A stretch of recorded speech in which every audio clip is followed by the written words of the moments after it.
그러므로 형제들아 내가 하나님의 모든 자비하심으로 너희를 권하노니 너희 몸을 하나님이 기뻐하시는 거룩한 산 제물로 드리라. 이는 너희가 드릴 영적 예배니라. 아멘. 제가 어렸을 때만 해도 여러분 그 사람들이 교회를 보는 그 시선이 나쁘지 않았습니다. 오히려 좀 따뜻했다라고 생각될 만큼 교회에 대한 이미지가 좋았습니다. 뭐 보통 보면 교회가요 어떤 지역이라든지 뭐 이런 동네 여러 가지 중요한 일들을 감당하는 부분들이 참 많았거든요. 봉사라든지 뭐 섬김이라든지 그러다 보니 이웃들을 섬기고 그들에게 선한 영향력을 끼치는 곳이 바로 교회였습니다. 그러니 나쁘게 생각할 이유가 없죠. 교회에 대해서 좋게 생각했고, 그래서 때로는 보면 교회가 아이들의 진짜 놀이터였고 때로는 아이들의 공부방이 되기도 하고 많은 일들을 감당하고 섬기는 그런 곳이 바로 교회였습니다. 근데 여러분 30년이 지난 이 시점에 보면 여러분 교회에 대한 시선이 180도로 바뀌었다라는 생각들이 많이 듭니다. 여러분 가장 욕먹는 단체가 어디입니까? 요즘 교회죠. 그리고 또 기피 대상 1호가 어디입니까? 교회고 교회 다니는 인간이죠.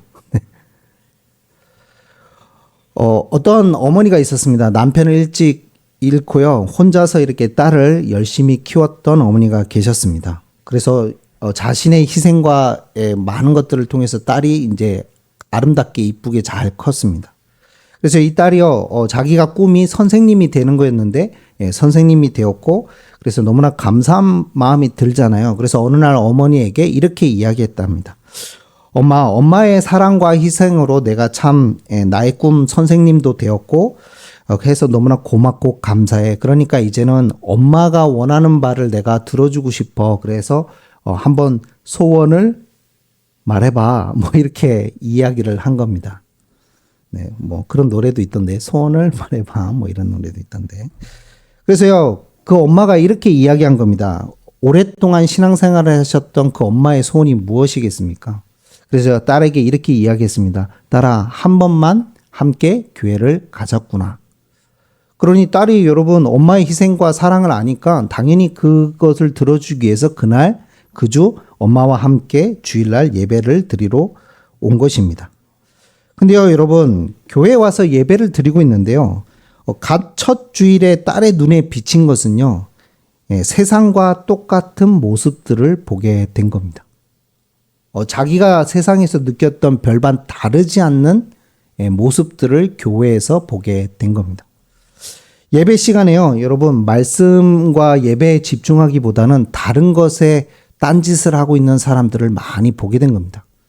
물론 여러분 성경을 보기 위해서 핸드폰을 보시는 분들도 있죠. 찬송가를 보기 위해서. 그런데 대부분 사람들은 그렇게 하는 것이 아니라 뭐 검색을 한다든지 게임을 한다든지 예배 시간에 그거를 보게 된 거죠. 뿐만 아닙니다. 예배가 끝나자마자 식당 앞에 가서 서로 먼저 들어가겠다라고 얼굴을 붉히며 새치기를 하며 열심히 밥을 먹어대는 그런 모습들을 보게 된 겁니다. 서로 양보하지 않고요. 심지어 여러분 주차장에서는요. 서로 양보하면서 나가면 되는데 서로 먼저 나가겠다고 언성을 높이면서 싸우는 장면을 보게 된 겁니다. 여러분 예배를 마치고 그 모든 것들을 본 이 딸이요. 어머니에게 이렇게 말했습니다. 엄마, 나 다음부터 교회에 가지 않겠습니다. 그러면서 자신이 교회에 가서 본 모습들을 쭉 어머니에게 나열해 준 겁니다. 그랬더니 어머니가 이렇게 얘기했습니다. 딸아, 나는 진짜 수십 년 동안 교회 가서 예배를 드려도 예수님만 보였는데 너는 하루 동안에 정말 많은 것들을 보았구나 라고 이야기를 했답니다. 물론 여러분 교회는요 참 전투하는 교회다 보니 부족한 것들이 많고 참 모자란 것들이 참 많습니다. 또 여러분 우리에게 있어서 사람들을 바라보는 것이 아니라 예수님만 바라보는 것이 우리들에게 무엇보다도 신앙생활에 있어서 굉장히 중요합니다. 근데요 여러분 예수님을 온전히 바라보고 하는 신앙도 중요하지만 이 딸의 말에 굉장히 중요한 시사가 있는 겁니다. 어떻습니까? 한편으로요, 여러분, 교회 처음으로 온 분들, 믿지 않다가 교회에 온 분들에게 그들이 우리를 바라볼 때 보여지는 우리들의 삶의 모습도 중요하다는 겁니다. 제가 전에도 한번 말씀드렸던 것 같습니다. 인도의 어떤 한 유명한 교수가 자기 제자에게 이렇게 이야기했습니다. 너가 만약 정말 성경에서 말하고 있는 예수님처럼 네가 산다면 인도에 있는 모든 사람은 너를 통해서 예수님을 믿고 교회를 가게 될 것이다. 중요한 시사가 있지 않아요, 여러분? 예. 무슨 말입니까, 그러면? 반대로 얘기하면. 어찌하여 예수 믿는다라고 그리스도인이라고 하면서 예수님처럼 살지 않니? 라고 반문하는 거죠. 여러분, 교회의 모습들이 참 안타까운 모습들이 많은데요. 왜 이렇게 삶의 모습들이 다 무너져 있을까요? 여러분, 지금 현대 우리 하나님의 신앙인들에게요, 잘못된 치명적인 약점 중에 하나가 이 부분인 것 같습니다. 뭔가 예배에 대한 오해가 있지 않나 싶습니다. 그러니까요, 예배를 어떻게 생각하냐면, 여러분, 삶과 분리된 현상으로 좀 이분법적 사고로 생각하고 있지 않나, 그런 생각이 많이 듭니다. 여러분, 많은 신앙인들이요, 예배를 어떻게 생각하냐면 주일날 교회 와서 드리는 것으로 생각하는 경향이 너무나 큽니다. 물론 여러분, 예배를 쉽게 생각해서 주일날 함께 이 자리에 와서 예배 드리지 않는 그것 자체는 이미 뭐가 무너진 겁니까? 예배와 모든 신앙이 다 무너진 상태고요. 또 이 자리에 왔지만 주일날 이 시간에 드리는 것만이 예배야 라고 생각하는 것 자체도 여러분 사실은 편향된 생각임을 여러분 아셔야 됩니다. 주일날 예배당에 와서요, 여러분 함께 정해진 시간에 정해진 순서를 따라서 여러분 함께 주님 앞에 영과 진리로 드리는 예배 너무나 소중하고 중요합니다. 그 축복을 누리지 못한다면 여러분 분명히 무너질 겁니다. 왜 그렇습니까? 전에 말씀드렸잖아요. 하나님이 인간을 창조하신 목적이 뭐라고요? 예배하기 위함이에요. 본질을 놓쳤는데 어떻게 참된 평안과 기쁨과 행복이 있겠어요? 다 무너지는 거죠. 그러나 여러분, 영과 진리로 드리는 예배당에서 드리는 예배도 중요하지만 하나님 앞에 정말 이 시간에 영과 진리로 찬양하고 하나님의 말씀을 듣고 여러분 또 여러분이 그토록 준비했던 헌금을 봉헌하는 것 모든 순서가 행위들이 너무나 중요하고 하나님이 분명히 뭐 하시는 예배예요? 기뻐하시는 예배인 줄 믿습니다. 믿으십니까? 그런데요, 그것으로만 끝나는 예배는 하나님이 원하시는 예배가 아니라는 겁니다. 예배 개념이 거기서 멈춘다면 여러분, 하나님이 정말 기뻐하신 예배의 본질을 놓치고 있는 겁니다. 예배당 안에서 영과 진리로 드리는 예배뿐만 아니라 예배당 밖에서 드리는 예배가 더 또 중요함을 이야기하고 계신 겁니다. 그래서요, 여러분, 예배학에서요, 이렇게 명명을 합니다. 예배 이후의 예배. 여러분 어떻게 생각하십니까? 많은 분들이 그 예배 끝나고 나서 누가 그랬던가요? 너무 실망이었던 게 그랬다잖아요. 예배 드릴 때 다 충만할 때잖아요. 너무 은혜되고 다 충만했는데 예배 끝나자마자 대부분의 사람들이 쓰레기를 다 버리고 가더라면서 그걸 보고 새신자가 와가지고요, 너무 실망해가지고 알고 봤더니 공무원이었어요. 무슨 공무원이었냐? 청소차 이렇게 도시는 이렇게 공무원이었어요.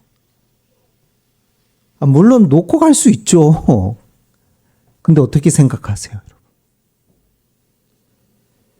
성경에서 여러분 예배라는 단어가 좀 여러 단어로 쓰였는데 그 중에 하나가 레이투르기아라는 헬라어 단어가 있습니다. 근데 이 단어 뜻이어 보면요. 고대 히랍사회 그 당시 예수님 당시에 써있던 이 뜻이 뭐냐면 백성들이 국가를 위해서 봉사, 사회를 위하여 공적 봉사를 하는 것이라는 의미를 담고 있어요. 무슨 단어인지 이해가 되세요? 그러니까 예배라는 단어를 이 단어를 썼는데 성경에 보면 근데 그 단어 뜻이 국가를 위해서 봉사하고 사회를 위해서 뭐 하는 거예요? 공적인 봉사를 하는 것이라는 의미가 담겨 있는 단어예요. 근데 왜 이 단어를 예배로 썼을까요? 그 말은 여러분 성경에서도 예배에 대해서 뭐라고요? 하나님의 백성들이 믿음과 순종으로 하나님을 위하여 뭐 하는 거? 봉사하고 섬기는 것이 예배임을 말씀하고 있는 것입니다. 그것이 바로 예배라는 겁니다. 삶으로 드리는 예배. 주일날 드리는 예배뿐만 아니라 영과 진리로 드리는 예배뿐만 아니라 예배 이후에 뭐라고요?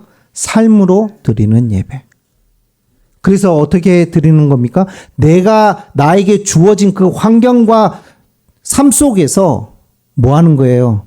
국가와 사회와 누구를 위하여? 이웃을 위하여 그들을 하나님의 사랑으로 예수님의 사랑으로 하나님이 요한복음 3장 16절의 말씀처럼 세상을 이처럼 뭐하사? 사랑하사 독생자를 주시고 그분이 이 땅에 오셔서 종의 몸의 형체를 가지고 이 땅에 오셔서 사람의 모양이 되셔서 여러분 우리를 구원하시기 위해서 십자가에 죽기까지 복종하심으로 우리를 구원하신 것처럼 사회와 국가와 이웃을 향해 뭐 하는 겁니까? 조금도 나의 생명을 귀한 것으로 여기지 않고 그들을 위해 여러분 하나님의 사랑으로 섬기는 것 그게 뭐라고요? 예배라고 말씀하고 있는 겁니다.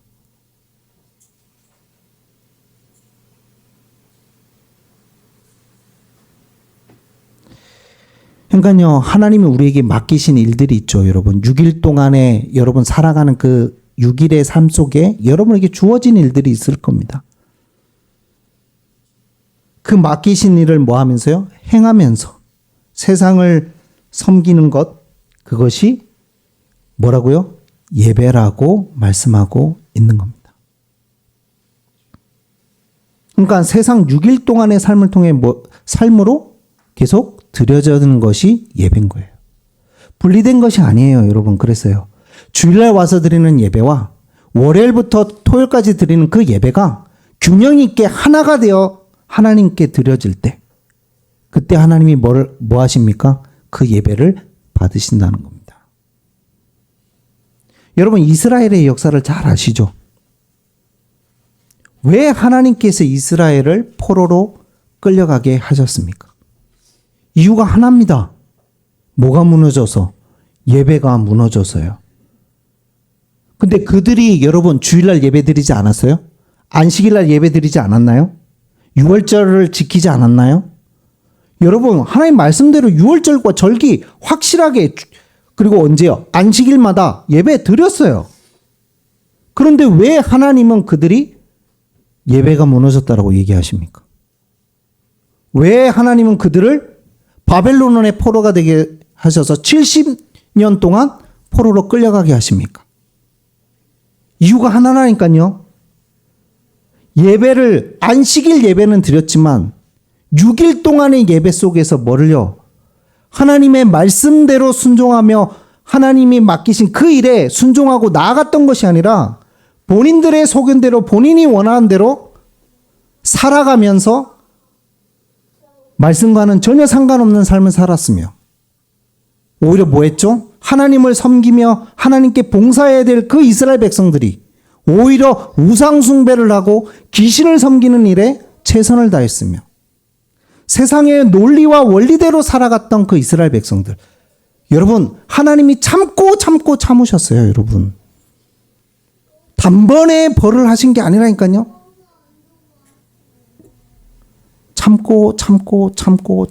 참으셨어요. 선한 왕도 있었잖아요. 유대에는. 안 그래요? 마지막 성군이었던 요시야 왕. 너무나 성군이었죠.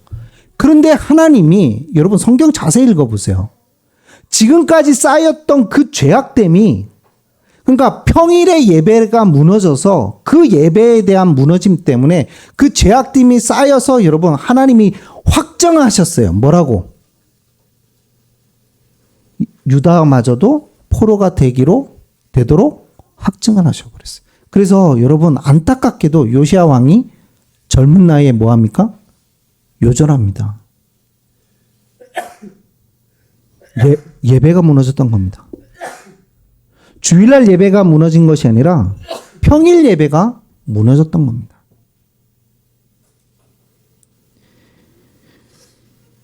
여러분 진짜 예배가 회복되시는 2026년 되시길 축복합니다. 예배에 대한 개념을 정립하셔야 됩니다. 그러니까요, 여러분 잘못된 것들이 얼마나 많이 들어가 있었습니까? 잘못된 생각들이. 자기가 원하는 대로 마음대로 살아놓고 뭐라고 핑계댔죠? 복음이면 괜찮아. 다 끝났어. 그게 무슨 예배입니까, 여러분? 그게 무슨 복음입니까?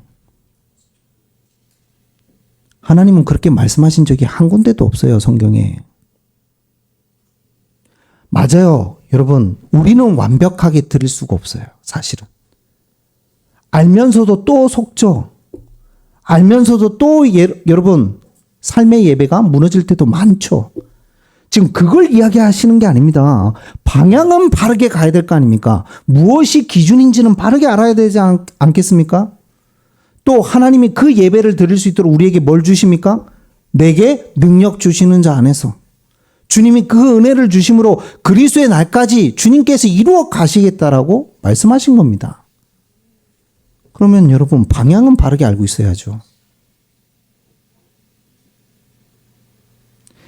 여러분 미국에 좋은 메가더 목사님이 계십니다. 그분이 이렇게 이야기하셨습니다. 참된 예배는 주일 예배 시간의 축도 후에 비로소 시작된다. 기억하시기 바랍니다, 여러분. 진짜 예배는요, 오늘 이 시간에 예배가 끝나고 이후부터 비로소 시작되는 겁니다.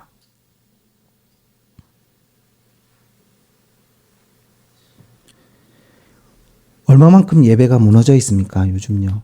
안 그렇습니까? 예배가 너무 무너진 시대가 돼버린 겁니다. 정말 하나님이 원하시는 예배. 그러면 여러분, 학생에게 참된 예배는 무엇입니까? 네? 학생에게 주어진 예배는 뭐예요? 여러분, 공부 열심히 하는 게 여러분 예배인 거예요. 성경에 성적을 좋게 받아와라 라고는 되어 있지 않아요. 그래. 네, 무슨 말인지 이해가 되세요? 네, 결과는 주님께 맡기고 중요한 건 뭐예요? 수업 시간에 조는 게 예배, 수업 시간에 존다. 예배 드리는 거예요? 아니죠. 수업 시간에 딴짓한다. 예배 드리는 거예요? 아니죠. 결과와 상관없이 수업 시간에 집중하고 수업 시간에 열심히 하고 자세와 태도를 바르게 하는 거. 그게 하나님께 여러분이 예배드리고 있는 거예요. 나중에 그 책 한번 읽어보세요. 공부는 예배다. 박철범이라는 분이 쓴 건데요. 지금 변호사가 되셨는데요. 이분의 인생을 보니까요. 참 굴곡이 많더라고요. 너무나 가난해 뿐만 아니라 부모님들이 이혼을 해가지고 어렸을 때부터 친척집을 이 집 갔다가 저 집 갔다가 계속 돌아다녔대요. 그러니까 여러분 어렸을 때 상처가 얼마나 많았겠어요. 경제적인 어려움, 부모님은 이혼했지, 자기는 집 떠돌이처럼 계속 왔다 갔다 하지. 공부하고 싶은 생각이 들었겠어요? 안 들었겠어요? 자기는 공부도 포기하고 모든 걸 포기하고 있었대요. 그래도 다행인 건 믿음 생활은 놓치지 않고 있었나 봐요. 고등학교 1학년 때였답니다. 고1이 딱 됐는데요. 자기 인생이 돌아봐지더랍니다. 자기를 딱 돌아보니까요. 이렇게 살다가는 진짜 인생이 이상하게 되겠구나라는 생각이 들더랍니다. 꼴등했던 그분이요. 그때부터 공부에 기도하면서 하나님의 말씀을 붙잡고 공부하면서요. 공부하기 시작했답니다. 6개월 만에 자기 나름대로의 공부법을 터득을 했답니다. 아, 나 방법은 이렇게 하는 게 좋겠구나라는 걸 알고요. 열심히 공부했답니다. 그리고 공부만 열심히 한 게 아닙니다. 믿음 생활을 놓치지 않은 겁니다. 항상 예배, 말씀, 기도 속에서 공부하면서 집중을 한 겁니다. 결과가 어떻게 됐을까요, 여러분? 책을 썼다는 얘기는 뭡니까? 결과가 좋았겠죠. 6개월 만에 1등을 했답니다. 또 여러분 이 얘기 들으면 아마 이렇게 얘기해요. 머리가 좋았겠지. 그분 150 아닙니다. 140도 아니고요. 머리 탓하지 마세요, 여러분. 가장 미련한 것 중에 하나가 머리 탓하는 거예요.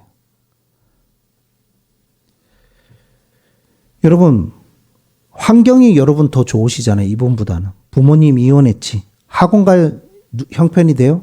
경제적 어려움이 있지. 아무것도 안 돼요. 근데 하나님 앞에 예배하고 기도하면서 자신을 돌아보고 계속해서 공부하면서 자기만의 방법 찾고 그 속에서 하나님 앞에 엎드리며 예배했는데요. 공부했는데요. 1등 했을 뿐만 아니라 여러분 3년 후에 서울대를 입학합니다. 근데요, 공부하다가요, 자기 마음에 하나님 주신 마음이겠죠. 연약한 사람들을 돕고 싶다라는 생각이 들었답니다. 그래서 서울대를 그만두고 다시 공부해가지고 고려대 법대를 갑니다. 안 놀라네. 아무나 갈 수 있나 봐요. 서울대, 고려대. 여러분, 그래서 지금 변호사가 되셨어요. 자기에게 주신 그 언약대로, 사명대로 살아내고 계세요. 그분은 뭐를 회복한 거죠? 주일날 드렸던 그 예배의 축복을 어디까지 끌고 간 겁니까? 본인의 삶의 예배로 끌고 갑니다. 그래서 그분은 공부는 예배다. 너무나 성경적인 예배의 축복을 깨달은 거죠. 여러분, 예배라는 것이 그런 것입니다. 그리고 여러분 오늘 본문에 보면 로마서 12장 1절 뭐라고 얘기합니까? 그러므로 형제들아 내가 하나님의 모든 자비하심으로 너희를 권하노니 너희 몸을 하나님이 기뻐하시는 거룩한 산 제물로 드리라. 이는 너희가 드릴 영적 예배니라. 좀 아쉬운 게 있습니다. 여기서 영적 예배라고 하니까 자칫 잘못하면 사람들이 생각하는 게 뭐는 조금 틀린 거라고 생각할 수 있어요. 약간 육체적인 것들은 잘못된 것이구나 라고 이렇게 이원론적으로 생각할 수 있는데요. 여러분 성경 원어 뜻은 그런 뜻이 아닙니다. 스피리처가 아니고요. 여기에는 여러분 합리적이다, 이성적이다라는 단어예요. 그럼 무슨 말이죠? 다시 해석을 하면 거룩한 산 제물로 삶으로 드리는 예배야말로 무슨 예배라고요? 영적 예배가 아니고 무슨 예배? 합리적이고 이성적인 예배다 그 말이에요. 무슨 말인지 이해가 되시죠? 분리된 것이 아니라고요. 합리적으로 이성적으로 생각한다면 삶으로 드리는 그 예배가 여러분 하나님이 원하시는 올바른 예배고 거룩한 산 제사인 겁니다. 여러분 사무엘상 15장의 이야기를 잘 아실 겁니다. 아멜렉과의 전쟁이 일어난 겁니다. 그때 사울 왕이 그 전쟁을 나가기 전에 사무엘과 예배를 통해서 사무엘로부터 뭐를 듣냐? 하나님의 말씀을 듣습니다. 그래서 전쟁을 어떻게 이길 것인지 다 알고 갑니다. 그렇죠. 그리고 전쟁에서 승리하면 반드시 내가 해야 될 것들까지도 다 알려주십니다. 절대로 아무것도 남기지 말고 진멸하라고 말씀하셨죠. 그래서 사울 왕이 그 말씀, 그 예배를 드리고 나서 전쟁하러 갔습니다. 여러분 전쟁은 어떻게 됐죠? 승리했습니다. 근데요, 사울 왕이 전쟁을 승리하고 나니까 여러분 뭐가 자꾸 눈에 보여요? 전리품이 자꾸 눈에 보이잖아요. 분명히 하나님 말씀은 뭐라 그랬어요? 다 진멸해라 했는데 전리품이 보이는 거예요. 그 말은 뭐예요? 전리품은 여러분 지금으로 따지면 뭐가 되는 겁니까? 돈이 되잖아요. 그래 이렇게 하고 있는데 그래. 그러니 순간 마음이 동한 거죠. 그래서 뭐예요? 좋은 것들은 다 남기고 살리는 겁니다. 그걸 누가 하세요? 여러분 누가 하세요? 하나님이 하세요. 하나님이 사무엘에게 당장 말씀하십니다. 내가 사울 왕을 뭘로? 왕을 삼은 것을 후회하노라. 그래서 사무엘이 부랴부랴 오죠. 와서 사울 왕에게 얘기합니다. 어찌 저 양들, 저 소리는, 짐승의 소리는 무엇입니까? 묻죠. 그때 사울 왕이 좋게 이야기합니다. 참 그럴싸하게 이야기합니다. 뭐라고 얘기하죠? 아, 자기 전리품으로 돈이 돼서 그래서 살려놨습니다. 라고 얘기하던가요? 천만의 말씀. 아, 저것들 살린 건요. 하나님께 예배해서 드리려고 제가 남겨놨다면서. 참 절묘하지 않아요, 여러분? 어때요, 여러분? 좋잖아요. 아니, 하나님께 드리려고. 교회에 드리려고. 그 싫어하는 목회자가 어디 있겠어요, 여러분? 그러면.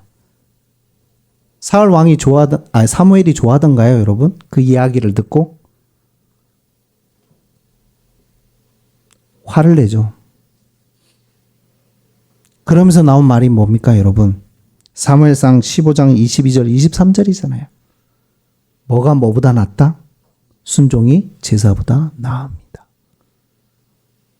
그 말이 뭔 말입니까? 무조건 순종해라. 그 말이 아니잖아요. 하나님께 드렸던 그 주일날 드렸던 그 예배의 축복을 어찌 당신은 삶 속에서 삶으로 예배드리지 않았느냐라고 지금 꼬집고 있는 거잖아요. 그 결과 어떻게 됩니까, 여러분? 사울 왕은 내침을 받습니다. 물론 감사하게도요, 우리는 하나님의 백성입니다. 그러나 여러분, 진짜 깊이 한번 생각해 보셔야 됩니다. 과연 나는 삶으로 하나님께 예배 드리고 있는가? 착하게 살아라. 그런 말이 아니에요, 여러분. 요즘 그런다면서요. 착하게 살면 이용한다면서요. 맞죠? 일감을 이렇게 다 한다면서요. 일을 누구한테? 착한 사람한테 다 이렇게 몰아준다면서요. 네가 다 해라! 이런다면서. 여러분 단순히 그냥 착하게 살라 그 말이 아니에요, 여러분. 제가 그런 얘기도 들었거든요.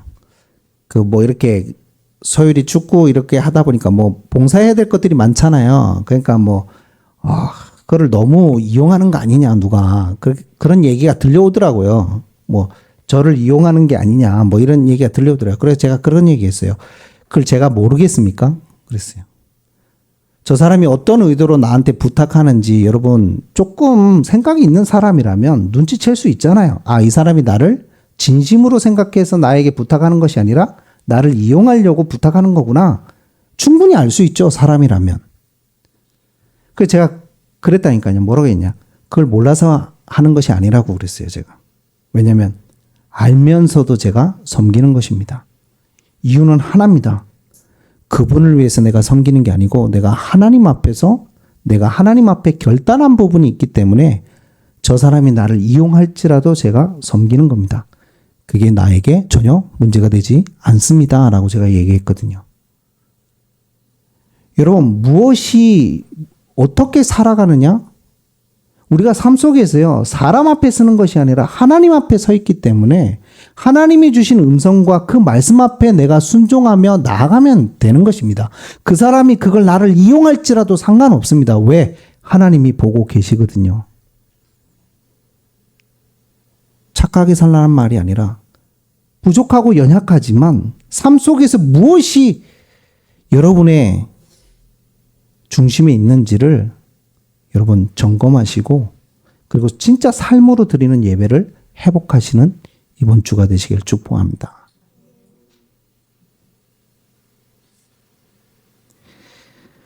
결론을 맺으려고 합니다. 여러분, 하나님 앞에 드리는 예배, 주일날 온전하게 예배 드리시길 축복합니다. 영과 진리로요. 뭐라 하는 것이 아니고요. 부탁을 드립니다. 여러분, 예배를 가장 중심 있게 소중하게 드리세요. 그래서 기회가 된다면 정말 전날부터 좀 준비하시면 참 좋을 것 같아요. 진짜. 예. 예배 오시기 전부터 전날부터 조금 늦잠 잘 수 있으니까 조금 뭐 하면 일찍 자기도 하고, 네. 알람을 좀 많이 맞추시기도 하고, 힘들겠지만 또 될 수 있으면 조금 빨리 오셔서 함께 찬양도 하시고, 멀리 계신 분들이 또 맞춰오는 건 좀 힘드시겠지만 가까이 계신 분들은 조금 일찍 오셔서 함께 찬양도 하시고 함께 기도도 하시고. 넌 9시에 오잖아. 너무 빨리 와, 난. 그래서 여러분, 그런 자세와 준비도 좀 갖추시고요. 그러나 주일날 드리는 예배로만 그치는 것이 아니라 주일날 받은 하나님의 그 은혜와 그 말씀을 붙잡고 완벽하라고 말씀하지 않으세요, 여러분. 완전해라 그 말을 하지 않으세요. 그 말씀 붙잡고 뭐를요? 조금만 내 삶 속에서 삶으로 드리려고 여러분이 애쓴다면 하나님이 얼마나 기뻐하시겠습니까? 그게 바로 산 제사로 드리는 예배인 줄 믿습니다. 여러분, 그런 거 있지 않아요? 자기 자녀가 뭘 열심히 해가지고 우리가 기뻐하는 게 아니고요. 가끔가다 이쁜 짓을 할 때가 있잖아요. 이쁜 짓. 그냥 이쁘잖아요. 안 그렇습니까? 그냥 사랑스럽잖아요. 완벽하지 않아도 조금 부족하지만, 참 모자라지만, 조금 부모들이 생각할 때, 참, 아직까지 좀 많이 부족하네, 라고 생각되지만, 뭔가 부모님이 기뻐할 만한 일을 했을 때, 완벽하진 않지만 그 모습을 보고 기뻐하고 여러분, 사랑스러워하고 웃지 않습니까? 하나님도 마찬가지입니다. 우리에게 뭔가를 완벽하게 하라, 완전하게 하라. 그렇게 말하신 적이 한 번도 없으세요. 왜? 불완전한 거 아세요. 부족한 거 아신다고요. 그래서 내가 너와 함께 하겠다라고 약속하셨잖아요. 그래서 내가 너에게 힘을 주시겠다고 약속하셨잖아요. 그럼 그 힘 붙잡고 조금만 내 삶 속에서 하나님 앞에 드리려고 애쓴다면 얼마나 기뻐하시겠습니까? 작은 것부터 하나씩 하나님 앞에 드리려고 애를 쓴다면, 삶으로 주님께 드리려고 애를 쓴다면, 여러분, 오늘날 갑자기요, 한 번도 안 하던 애가 갑자기 주일 아침부터 일찍 일어나서 주님 앞에 기도한다. 하나님이 놀라실걸요, 아마. 네. 부모님들도 놀라고, 하나님도 놀라고. 그래서 바로 응답하실지 몰라요. 왜? 도망갈까봐. 바로 줘가지고 막 빨리 계속해라. 이러면서. 왜? 하나님 사랑의 하나님이시잖아요. 여러분, 삶으로 드리는 예배가 회복되는 여러분 되시길 축복합니다. 그래서요, 말씀 앞에, 하나님 앞에요, 온전하게 삶으로 드리시길 축복합니다. 기도하겠습니다. 하나님, 감사를 드립니다. 우리가 균형 있는 신앙인들이 되기를 축복합니다. 하나님, 예배당 안에서의 예배도 중요하며 또한 그 예배 이후의 예배도 중요함을 말씀은 가르쳐주고 계십니다. 하나님, 우리가 이제는 주일날 받은 예배의 은혜를 우리 삶 속으로 함께 끌고 가서 정말 삶을 통해 드리는 산 제사의 축복을 누리는 예배가 되게 하여 주옵소서. 그것이 하나님 합당한 예배이며 그게 바로 이성적인 예배라고 말씀하셨습니다. 우리가 합리적으로 생각했을 때도 균형 있는 예배야말로 하나님 원하시는 예배임을 더욱더 깊이 알아갑니다. 이 축복을 누리게 하시고 우리 삶을 하나님 말씀 앞에 온전히 점검하고 늘 묵상하며 나아갈 수 있도록 인도하여 주옵소서. 감사하며 예수 그리스도의 이름으로 기도드리옵나이다. 아멘.